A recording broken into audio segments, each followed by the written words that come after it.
Bharat AI technology में America और China से पीछे क्यों है? जहां अमेरिका के पास चैट जीपीटी है और चाइना के पास डीप सीक जैसे एडवांस्ड एआई मॉडल्स हैं, वहीं इंडिया में एस्ट्रोटॉक जैसे एप्स ट्रेंड में हैं। क्या वाकई हमें इनकी जरूरत है और क्या यही हमारी प्रायोरिटी होनी चाहिए? आज जब दुनिया आर्टिफिशियल इंटेलिजेंस की रेस में आगे बढ़ रही है, तो भारत अब तक पीछे क्यों है?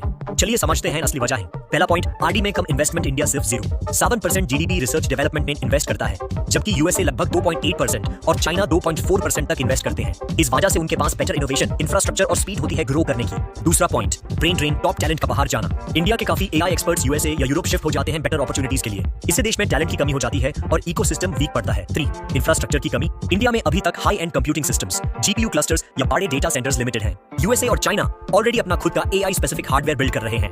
4, एकेडेमिया और इंडस्ट्री के बीच वीक कनेक्शन। इंडिया में यूनिवर्सिटीज और प्राइवेट कंपनीज के बीच कोलैबोरेशन काफी कम है। यूएसए में सिलिकॉन वैली और चाइना में कंपनीज जैसे Baidu, Tencent directly academic research को रियल वर्ल्ड एप्लीकेशंस में कन्वर्ट करते हैं। डाटा पॉलिसी और अवेलेबिलिटी। एआई को चलाने के लिए सबसे इंपॉर्टेंट चीज होती है डेटा। इंडिया के पास डेटा तो है, लेकिन एक्सेस और शेयरिंग पॉलिसीज क्लियर नहीं है। चाइना सेंट्रलाइज्ड डेटा यूज करता है और यूएसए की कंपनीज ग्लोबली डेटा एक्सेस करती है। 6, slow AI policy implementation. India ने एआई पॉलिसी बनाई है, लेकिन ग्राउंड लेवल पे इंप्लीमेंटेशन स्लो है। यूएस और चाइना दोनों कंट्रीज एआई स्ट्रेटजी को फुल स्पीड से एग्जीक्यूट कर चुके हैं। 7, एआई स्टार्टअप्स को फंडिंग की कमी। इंडिया के एआई स्टार्टअप्स को वेंचर कैपिटल मिलना मुश्किल होता है। इन्वेस्टर्स ज्यादातर फिनटेक, ई कॉमर्स या सास सेक्टर्स में इन्वेस्ट करते हैं। डीप टेक सेक्टर्स को इग्नोर किया जाता है। डी, एजुकेशन सिस्टम में एआई की कमी। इंडिया के मेजॉरिटी स्कूल्स और कॉलेजेस में एआई या मशीन लर्निंग डेप्थ में नहीं पढ़ाई जाती। यूएस और चाइना एआई एजुकेशन को स्कूल लेवल से प्रमोट कर रहे हैं, लेकिन पोटेंशियल इंडिया के पास भी कम नहीं है। हमारे पास यूथ पावर है, डेटा है और स्किल्ड सॉफ्टवेयर डेवलपर्स भी हैं। बस जरूरत है राइट डायरेक्शन में इन्वेस्टमेंट करने, पॉलिसीज को ग्राउंड पे लें और एजुकेशन और इंडस्ट्री के बीच ब्रिज बनाने की। और यहीं से शुरू होती है असली एआई क्रांति।